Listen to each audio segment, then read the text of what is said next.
Hello, for today video nga ay magdi-DIY ako ng dishwashing liquid. Dahil sa mahal nga ng bilihin, kailangan natin maging wais. Kaya nga gumagawa ko ng idea or paraan para makatipid or menos gastos. Kaya ayan, nilagyan ko nga yan ng 14 liter na tubig. Ko na nga sa bote yung mga tubig para matansya ko nga kung 14 liters nga yan. Tubig na ilalagay ko dyan. Haluin ito ng mabuti para matunaw ang S-less.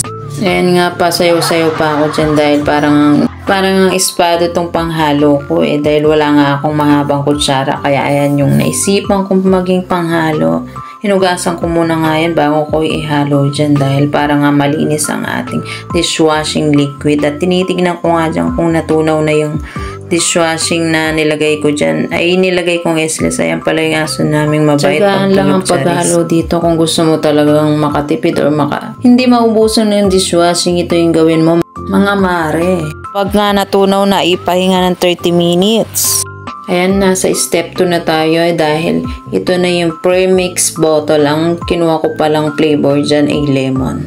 Dahil nga nababanguhan ako sa lemon, kaya ayan, lemon na naman ang kinuha ko. Madaling yung haluin yun dahil hindi siya malapot. Ayan, dahil nasa step 3 na, ang idadagdag ko naman ay bubble booster. Ito yung nakakabula siguro ng dishwashing natin.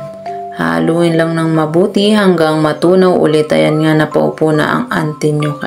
Dahil nakakangawit nga rin maghalo nito. Tiyagaan lang nga nito ang paghalo nito, mga mare. Dahil nasa huli na nga ito ang thicker na pampalabnaw ng ating dishwashing. Dahan-dahan lamang ang paglagay nito habang hinahalo ng mabagal hanggang ito'y lumapot. Siguraduhin na matunaw mabuti ang thicker.